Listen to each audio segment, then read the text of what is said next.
Today, we're doing a Midwestern comfort classic. Oh, you start off with some country white bread and some creamy mashed potatoes. And you top that with fork tender, unbelievably slow cooked beef. And then you drown it in gravy. Folks, every bite is stick to your ribs yummy. Oh, that is right. I mean, I think I've had this a few times in like truck stops there's through the variations Midwest. of it. But there's a story about it, and it's Yes. why it's called Beef Manhattan's a whole other story. But let's start off. We got a chuck roast right here. We got beef. Yes. We got beef. That's all that really matters. And I am going to just quickly season it with a little salt and pepper. Wonderful. We're going to sear this like we like to do, like a pot roast, or a brisket. It helps lock in that flavor. You don't have to do that. If you want to do it, just totally dump and go. You can do that. But I say, if you're going to do something this epic, then why not go the full 9 yards and do this? Let's do it. Over here, I've got a nice large skillet that I've heated 2 tablespoons of olive oil. You could do vegetable oil. There we go. We're just going to get it nice and browned on both sides, and that literally only takes about 4 to 5 minutes per side. Okay, so you see, it starts to get that kind of crustiness. That's what you want. That one, like I said, maybe 4 minutes per side. You got your skillet nice and hot. All right, now we're just going to put this directly into the slow cooker. Bring it on over. Work as a team here. All right, here, give me a tip. Give you a tip. I'll give you a tip.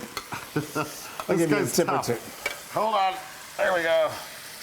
There we go. Got it. Yeah. Wow. Okay. That was not as easy as I thought it was. Well, gonna be. you would think it'd be a little easier than that. Okay, now I've got 1 onion that I've sliced thinly. You could do it chopped, but it's gonna cook down really beautifully in the slow cooker.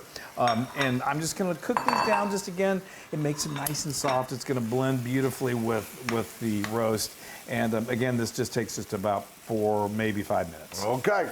Okay, so you see how those have gotten nice and soft. That's been just a few minutes. Now I'm adding 4 cloves of garlic that I minced.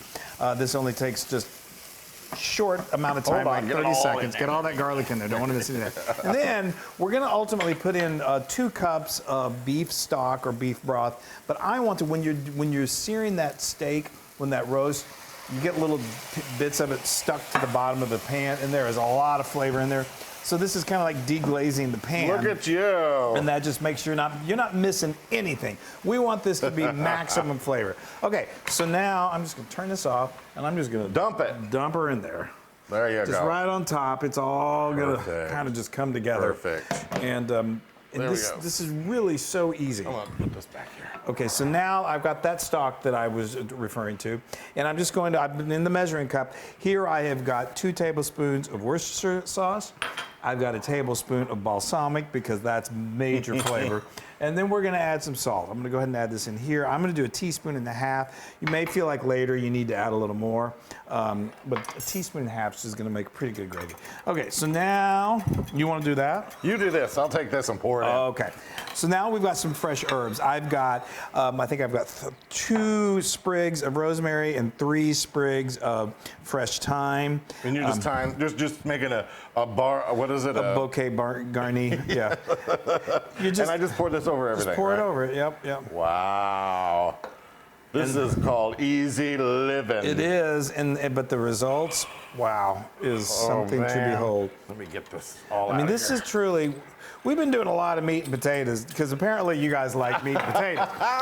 And who are we to say you don't and eat it I too? love meat and potatoes. Well, we all know that. Okay, so now we're just going to push that in there, just kind of like nestle that in there. All right. And then just, now you can just turn it on low. Keep it on low is best. High is going to overcook it a little bit. You want it to be just kind of pull apart by the time it's done. Already got it on. And that'll be anywhere from 8 to 10 hours, okay? And then that gives you time to make a loaf of bread if you want. Make some mashed potatoes if you want. Hold on, I think I might have this on high. Okay, fixed it. All right, we'll see you in about 8 hours. Oh, the smell in this house. It's impossible to get any work done when you're having you're just like smell emanating from the kitchen. It is intoxicating. Okay, we're ready. It's been going, this has been going about 9 hours, so I check it every now and then, and it is super tender. That is. So first thing we're here, I'll take that. You want to take that? Yeah, first thing we want to do is we're going to get rid of that bundle of herbs. Yes, and they're right here. How convenient. Yeah. Now, what we're going to do, gonna get the meat out, and then we're gonna make some gravy. And we're gonna talk about that while Wesley has fun with this very, very tender meat. I'm gonna leave those here. Okay, just in case. You never know. Just in case. You might need a pair of tongs. All right, let's see what we got going on here. Oh, wow. And all those onions are right there. That's right. So now you can scrape those onions off if you want. The onions are really designed to give just flavor to the gravy. Oh, that's good. That is good. So you got it all in one piece. Look at that there. That is Oh, crazy tender, crazy tender. oh, y'all can see that. Can you guys see that? I think you Oh, can. my mouth is salivating. Oh, look at that. I got some So good now, stuff at right this here. point, we're gonna do a couple of things. We like a very just a silky smooth gravy. If you wanted to get, and we're gonna use a cornstarch slurry, you could crank the heat up here, and you could pour in your slurry there and thicken that up. But you're gonna have some onions, you're gonna have some of those herbs that broke off while it's cooking. It'll still be delicious. But if you want sort of like a silky smooth gravy, then Do what we're doing. Do what we're doing. It's just you're probably gonna need a little. I got to do the heavy lifting. The loon is doing the work here. For once. For what? Oh, Kidding, Chris. I'm Oh, joking. Chris. You jokester. Okay. Now be very careful with this because this is very hot. So we've got a sieve here that we're holding Luckily, over. these have some handles. Yeah. Could you push that forward? Yes. Thank you. And you want to do this into a heat-proof vessel. So like our Pyrex here, and it's we not go. a ton of stuff. You could also get a ladle. We're probably doing it a little more labor-intensive than necessary. Just a little bit. Just a little bit, Wow, but that's the way we roll. Okay, so now Hold on, Chris. I'm going to get this out of the way so everybody can see this. there is amazing flavor in this. So you want to press solids. Goodbye, crock pot. That's right. So now we've got that. Look at that. There's good juices in there. I'm just going to set this up. So now we've got our little fun. It renders some grease because, there's all that marbling and that's delicious. But we don't want that much grease in our gravy. So we've got this little contraption here that's called a fat separator, and you've probably seen them. That's what it does. It separates the fat.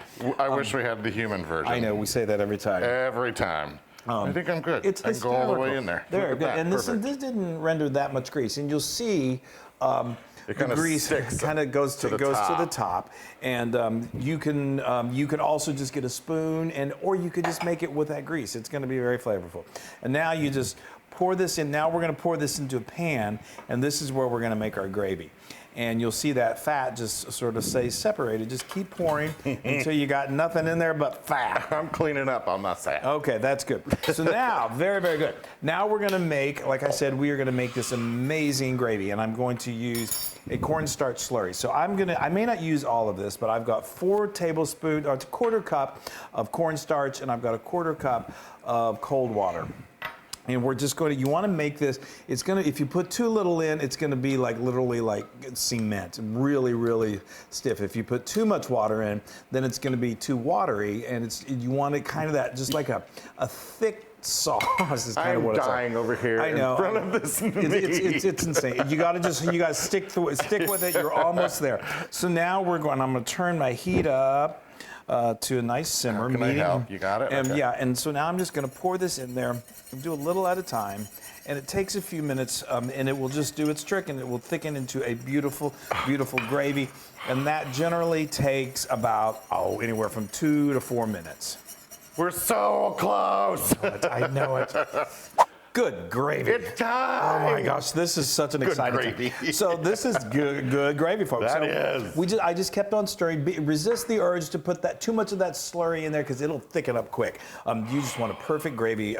So anyway, I've got to do this. Look at that meat. So now you can just get a pair of forks and just. Oh. So typical beef Manhattan is left kind of chunky. You don't want to completely shred it like Texas barbecue beef.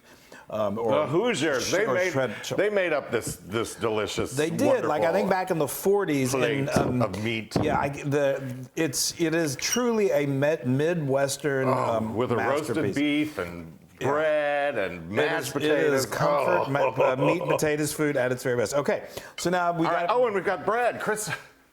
Chris just whipped up a batch of his homemade white bread. I had some time while this was slow cooking. I've got the recipe. He makes 2 loaves, and because you want a nice big thick. Yeah, you want a big thick piece. And I've got my creamy mashed potatoes, and Wesley likes them really. I love them thick. thick, so I like them a little more creamy. But I think All right, it works let's see. well for this too. I'm gonna just While you're doing that, I'm gonna smash them around there. It's like a. I love them thick. Every time since we have been known each other for many years, and I have made mashed potatoes many Yes, times. yes. Every So have single I. time, he just said it. Now don't make them too creamy. Don't make them too creamy. Don't make them too creamy. Okay. Come on, you want to bring the whole thing? Here, let's bring the whole let's- thing over. All right. Let's get this messy. this is what it's all about, folks. It is. Oh my God! Look at that meat. It's so tender. It's melt in your mouth. All right. Are you sure that's enough beef? No, it's all right. I think It's it all is, right. I think. Oh, you guys. This is enough to feed Here, an Chris. army. Let's make sure everybody can see what you're doing on your plate. Come on. Okay, so now the not the most important part. The really important part is the beef and the bread and the mashed potatoes. And folks, this is when you get the real ooh factor. Okay.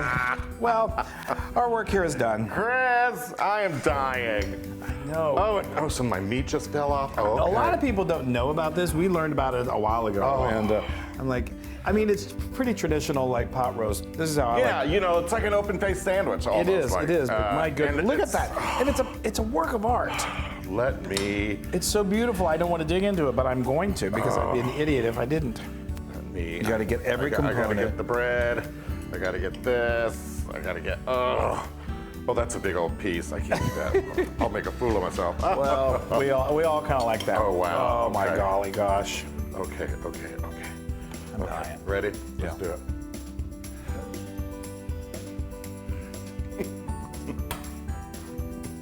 No. I may have to rate this one. I'm telling you, Chris, that gravy. It is the gravy on top. I will tell you that much right now. And that whole Holy. tamale.